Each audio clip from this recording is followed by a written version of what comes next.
Hello guys, welcome to career media once again. My name is Gulshan Shah. Friends, आज जिस branch के बारे में हम बात करने वाले हैं वो है एमएस ओबीजीवाई। एमएस ओबीजीवाई एक अच्छी क्लिनिकल ब्रांच है जो काफ़ी लड़कियां ही एक्चुअली में गर्ल्स कैंडिडेट इसे लेना पसंद करती हैं। इसके अपने अपने कुछ कुछ रीजंस हैं, अलग अलग रीजंस हैं।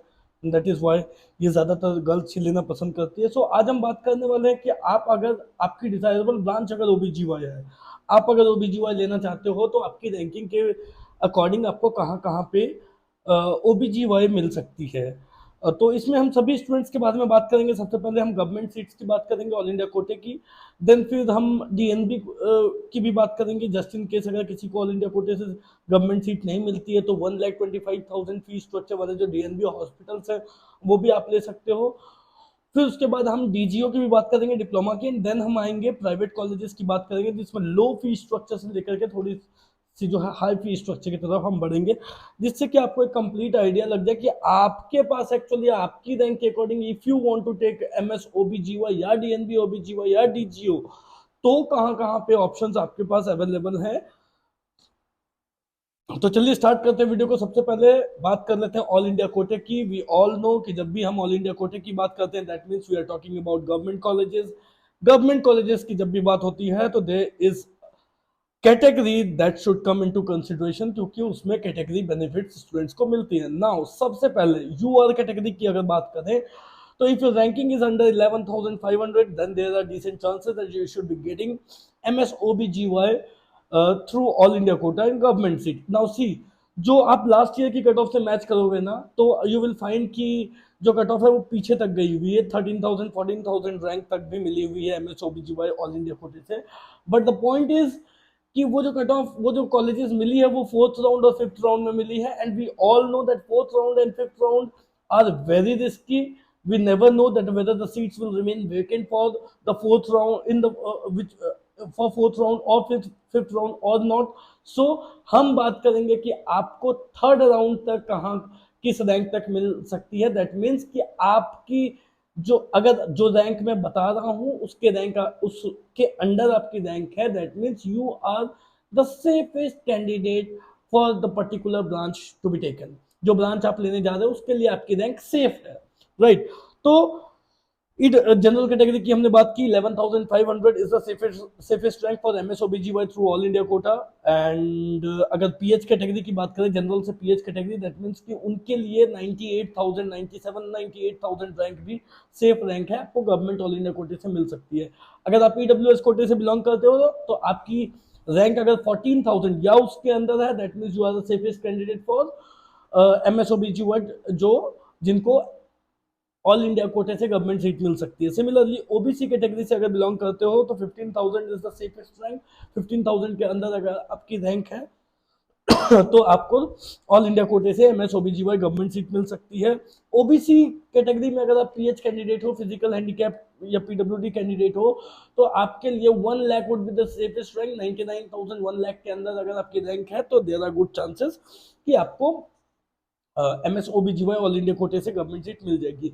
अगर आप एससी कैटेगरी से बिलोंग करते हो और आपकी ranking under 30,000 all India rank है तो आपको MS OBGY government seat all India कोटे के थ्रू मिलने के पूरे पूरे चांसेस हैं। और अगर आप एससी कैटेगरी के पीएच कैंडिडेट हो, फिजिकल हैंडीकैप कैटेगरी से बिलोंग करते हो तो आपके लिए 1,10,000 1,15,000 1,20,000 भी हो सकता है कि आपके लिए सेफेस्ट रैंक रहे for getting MS OBGYN in government seat through all India quota. ST category से अगर आप बिलोंग करते हो तो your ranking is 52,000 rank is the safest one.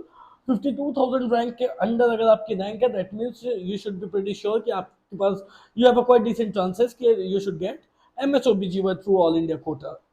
Now just in case by chance आपको ऑल इंडिया कोटे से सीट नहीं मिलती है then you have option of DNB also. जैसा मैंने आपको पहले की वीडियोस में भी बताया है कि डीएनबी के कॉर्पोरेट हॉस्पिटल्स हो, प्राइवेट हॉस्पिटल्स हो या गवर्नमेंट हॉस्पिटल्स हो, सभी की फीस सेम होती है, 1,25,000 rupees inclusive of your hostel charges. तो हॉस्टल चार्जेस भी उसी में इंक्लूड होती है ना। एक और बात जो इंपॉर्टेंट है कि डीएनबी में गवर्नमेंट हॉस्पिटल्स बहुत कम है, 10% 12% ही हॉस्पिटल्स हैं जो गवर्नमेंट हॉस्पिटल्स हैं।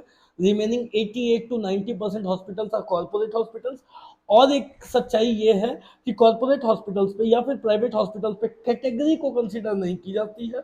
दैट मीन्स कि अगर आप कॉर्पोरेट हॉस्पिटल लेने के इच्छुक हो, अगर आपको डीएनबी में कॉर्पोरेट हॉस्पिटल्स या प्राइवेट हॉस्पिटल मिल रही है, तो आप किसी भी कैटेगरी से बिलोंग करो, आइदर आप ईडब्ल्यूएस से बिलोंग करो, या आप ओबीसी से बिलोंग करो, या आप एससी या एसटी से बिलोंग करो, प्राइवेट हॉस्पिटल्स के लिए आपकी जो कैटेगरी होगी वो जनरल ही मानी जाएगी। तो अब हम देख लेते हैं डीएनबी के लिए जो जनरल कैटेगरी की जो सेफेस्ट रैंक है डीएनबी ओबीजीवाई के लिए, वो है 16,000। अगर 16,000 या उसके अंडर आपकी रैंक आ रही है, that means you are the safest candidate for DNB OBGY if you belongs to general category, UR category. Similarly EWS की बात करें तो अगर आप ईडब्ल्यूएस कैटेगरी से बिलोंग करते हो और आपकी ऑल इंडिया रैंक अंडर 16,200 है, तो आपको डीएनबी ओबीजीवाई गवर्नमेंट हॉस्पिटल में मिल जाएगी, गवर्नमेंट हॉस्पिटल में चांसेस है। ओबीसी कैटेगरी से अगर आप बिलोंग करते हो और आपकी ऑल इंडिया रैंक अंडर 17,000 है, तो देयर आर गुड चांसेस कि आपको डीएनबी ओबीजीवाई गवर्नमेंट हॉस्पिटल में मिल जाए। अगर आप एससी कैटेगरी से बिलोंग करते हो और आपकी ऑल इंडिया रैंक अंडर 36,000 है, तो आप एक्सपेक्ट कर सकते हो कि आपको गवर्नमेंट हॉस्पिटल डीएनबी ओबीजीवाई मिल जाएगी। सिमिलरली अगर आप एसटी कैटेगरी से बिलोंग करते हो और आपकी ranking under 68,000 all India rank है, तो आप श्योर रह सकते हो कि आपको at least DNB OBGY government hospital में मिल जाएगी। सिमिलरली बहुत सारे स्टूडेंट होते हैं जो प्राइवेट के लिए अफोर्ड नहीं कर सकते, क्योंकि प्राइवेट की फीस जो है 8 लाख, 10 लाख, 12 लाख, 14 लाख, 15 लाख से स्टार्ट ही होती है। तो बहुत सारे स्टूडेंट्स इंडिया में हैं जिनके लिए प्राइवेट अफोर्ड करना मुश्किल है, तो उनके लिए एक और सब्जेक्ट, एक और कोर्स है डीजीओ, जो डिप्लोमा करने के बाद आप जो डिप्लोमा जो कोर्स है 2 साल की कोर्स होती है, वो आप कर सकते हैं। डिप्लोमा इन गायनोकोलॉजी आप कर सकते हैं, डीजीओ जिसको कहते हैं। अगर आप डिप्लोमा करते हो तो डिप्लोमा करने के बाद आपको पीडीसीटी की एग्जाम देनी होती है। वो एग्जाम देने के बाद और 2 साल की आपको कोर्स करनी होती है to become equivalent to DNB OBGY. तो डीजीओ करके भी आप डीएनबी के इक्विवेलेंट हो सकते हो। डिफरेंस क्या है कि आपको 1 साल एक्स्ट्रा लगेगा ना। अगर आप डीजीओ की जो फीस है वो भी सेम है डीएनबी के बराबर, 1,25,000 की फीस है। जस्ट इन केस आप प्राइवेट ऑप्ट नहीं कर सकते और आपको डीएनबी ओबीजीवाई नहीं मिल रही है, तो आप डीजीओ के लिए भी ट्राई कर सकते हो। डीजीओ की बात करें तो अगर आप जनरल कैटेगरी से बिलोंग करते हो तो आपको up to 34,000 all India rank तक डीजीओ मिल सकती है। अगर आप ईडब्ल्यूएस कैटेगरी से बिलोंग करते हो तो आपको up to 36,000 all India rank तक डीजीओ मिल सकती है। अगर आप ओबीसी कैटेगरी से बिलोंग करते हो तो आपको up to 34,000 all India rank तक डीजीओ गवर्नमेंट हॉस्पिटल मिल सकती है। अगर आप एससी कैटेगरी से बिलोंग करते हो तो up to 49,000 all India rank तक आपको डीजीओ इन गवर्नमेंट हॉस्पिटल मिल सकती है। अगर आप एसटी कैटेगरी से बिलोंग करते हो तो 95 टू 98,000 रैंक तक भी आपको डीजीओ मिल सकती है। अब डीजीओ की बात आगे हो गई, अब हम आते हैं लोअर फीस प्राइवेट कॉलेजेस की। अगर आपका budget 8 to 12 lakh per annum का है तो उसमें 2 स्टेट आते हैं, एक आंध्रा और एक कर्नाटका। आंध्रा की फीस 8,64,000 है और कर्नाटका की fees up to 12 lakh per annum है। सो आंध्रा में अगर आपकी रैंकिंग 18,500 ऑल इंडिया रैंक है या उससे अंदर है तो आपको 8,64,000 में एमएस ओबीजीवाई आंध्रा के प्राइवेट हॉस्पिटल में कॉलेज में मिल जाएगी, जिसकी फीस 8,64,000 है। अगर आपकी rank under 28,000 all India rank है तो देयर आर गुड चांसेस कि आपको एमएस ओबीजीवाई कर्नाटका में 12 लाख की फीस पर एनम में मिल जाएगी। सिमिलरली बजट थोड़ा सा बढ़ाते हैं वैसे स्टूडेंट जिनका बजट थोड़ा सा ज्यादा है, under 20 lakh per annum. Under 20 lakh per annum में जो स्टेट्स आते हैं वो है तेलंगाना, तमिलनाडु और हरियाणा। तेलंगाना की फीस 13,80,000 है। अगर आपकी रैंक 22,500 के अंदर है तो आपको तेलंगाना में 13,50,000 की फीस स्ट्रक्चर में आपको एमएस ओबीजीवाई मिल जाएगी। सिमिलरली अगर तमिलनाडु की बात करें तो अगर आपकी रैंकिंग अंडर 25,000 है तो आपको 14 लाख की फीस में तमिलनाडु में एमएस ओबीजीवाई मिल जाएगी।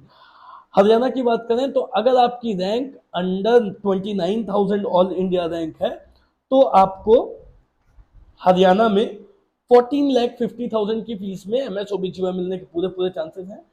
हरियाणा में कुछ हिडन चार्जेस जरूर हैं, 4 to 5 लाख के हिडन चार्जेस हैं, जो उसकी फीस को जो 14 लाख की है वो उसको 19 लाख बना देती है। सो इस बात का ध्यान रखें। अब उन स्टूडेंट्स की बात करते हैं जिनका बजट थोड़ा सा ज्यादा है, मतलब जो up to 30 lakhs per annum भी स्पेंड कर सकते हैं, दैट इज 22 लाख। जो वैसे स्टूडेंट जिनका budget 20 to 30 lakhs per annum का है, वैसे में जो स्टेट्स आते हैं, इस बजट में जो स्टेट आते हैं वो है यूपी, उत्तराखंड, वेस्ट बंगाल, पौंडीचेरी और हिमाचल। यूपी की फीस है 25 lakh per annum, up to 25 lakh per annum, 21 to 25 lakh पर एनम। अगर आपकी rank up to 60,000 all India rank भी है तो भी आपको एमएस ओबीजीवाई यूपी में मिल सकती है। आपकी फीस 21 लाख से 25 लाख पर एनम के बीच में रहेगी। अगर आपकी ऑल इंडिया रैंक अंडर 40,000 है और तो आपको उत्तराखंड में भी एमएस ओबीजीवाई मिल जाएगी। आपकी fees up to 25 lakh per annum रहेगी। अगर आपकी all India rank up to 60,000 all India rank तक है तो आपको वेस्ट बंगाल भी मिल जाएगी। आपकी fees up to 27,000 all India rank रहेगी। पौंडीचेरी की फीस 23.77 लाख पर एनम की है और पौंडीचेरी में अगर आपको लेनी है तो आपकी रैंक अगर up to 65,000 all India rank भी है तो आपको एमएसओबीजी1 पौंडीचेरी में मिल जाएगी। हिमाचल की फीस 26 लाख पर एनम है, बट अगर आपकी rank up to 34-35,000 all India rank भी है तो आपको हिमाचल में 26 लाख की फीस में एमएसओबीजी1 मिल जाएगी। अब बजट को थोड़ा सा और बढ़ाते हैं। अबाउट बजट जो है वो अब रहेगी 30 to 40 लाख पर एनम के बीच में। तो वैसे स्टूडेंट जिनका ये बजट हो 30 to 40 वो स्पेंड कर सकते हैं। उनके लिए जो ऑप्शंस हैं वो है एक तो बिहार में 35 लाख की फीस है फॉर एमएसओबीजीवाई। अगर आपकी रैंक 65,000 ऑल इंडिया रैंक तक भी है या उसके अंडर है तो आपको बिहार में 35 लाख की फीस में ओबीजीवाई मिलने के चांसेस हैं। कॉलेजेस अच्छे हैं, स्टाइपेंड 60 to 65,000 दी जाती है। कर्नाटक के कुछ कॉलेजेस हैं जो 28 to 30 लाख की फीस में आते हैं। वैसे में अगर 28 to 30 लाख की फीस में आप कर्नाटका लेना चाहते हैं तो आपकी रैंक अंडर 47,000 रैंक होनी चाहिए। दैट मीन्स कि अगर आपकी all India rank under 47,000 all India rank है तो आप कर्नाटका में भी 28 से 30 लाख की फीस में ये ले सकते हैं।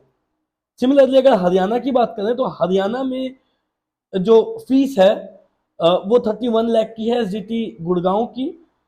एसडीटी गुड़गांव में अगर आप हरियाणा में लेना चाहते हो और आपकी budget 31 lakh per annum spend करने की है तो आपको अप टू 60,000 रैंक भी आपकी है तो आपको एमएसओबीजीवाई हरियाणा में मिल जाएगी। यूपी में जो माइनॉरिटी कॉलेजेस हैं उसमें माइनॉरिटी कॉलेजेस की जो फीस है वो वेरी करती है 33 लाख to 39 लाख पर एनम।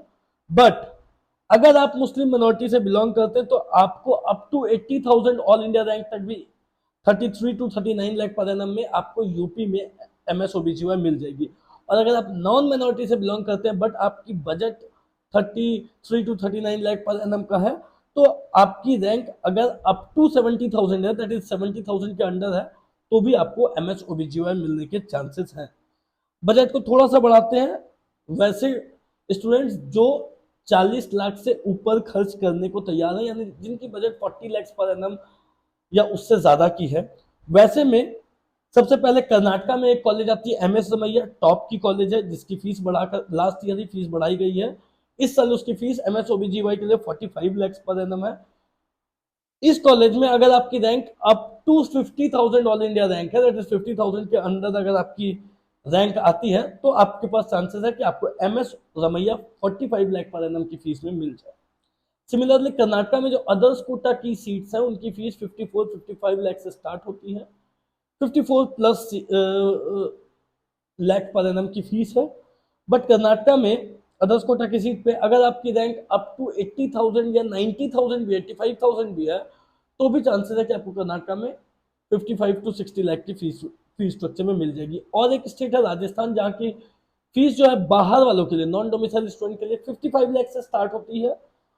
अगर आपकी रैंक अप टू 1 लाख, 1,10,000, 1,15,000 भी है तो भी आपको राजस्थान में 55, 60, 65 लाख की फीस स्ट्रक्चर में राजस्थान में आपको मिलने के चांसेस है। अब जो रिवाइज कट ऑफ का वेट कर रहे हैं या फिर जो जस्ट क्वालिफाई है उनके लिए जो ऑप्शन है वो क्या है?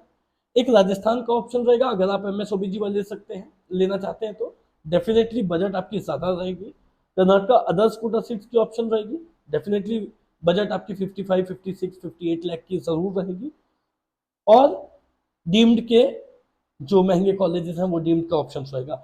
डीम्ड में भी देख लेते हैं कि अलग अलग बहुत सारे स्टूडेंट्स होते हैं जो डीम्ड को प्रेफर करते हैं। तो डीम्ड में अगर बात करें तो डीम्ड में अगर अप टू 30 लाख का बजट है आपका, दैट इज आपकी बजट अगर 20 to 30 lakhs की है, तो डीम्ड में आपकी रैंक अगर up to 35,000 all India rank है तो भी आपको डीम्ड में अंडर 30 lakhs पर एनम की फीस में मिल जाएगी। डीम्ड में अगर आपकी budget up to 40 lakhs per annum की है, दैट इज 30 to 40 lakhs की फीस आप अफोर्ड कर सकते हो, तो आपकी रैंक अगर up to 70,000 all India rank भी है तो आपको डीम्ड में MSOBGY मिल जाएगी अंडर 40 lakhs पर एनम की फीस स्ट्रक्चर में।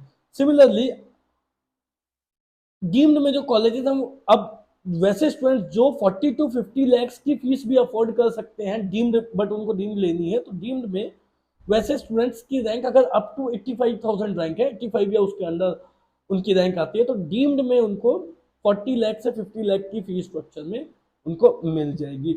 सो ये बात हुई MSOBGY की। अदर ब्रांचेस की वीडियोस भी हमने अपलोड कर दी है, जैसे कि radio, derma, medicine, pedia, TV chest, इन ब्रांचेस की वीडियो ऑलरेडी अपलोड कर दी गई है, ऑर्थो की भी अपलोड कर दी गई है।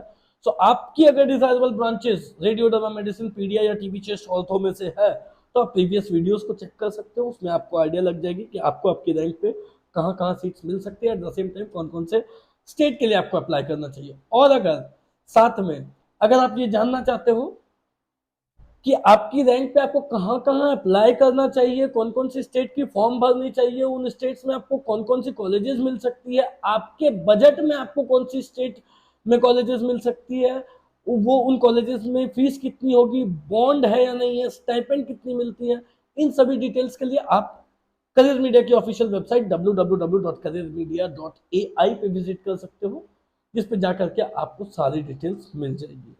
So that's all for today, guys. Thank you so much. Have a nice day.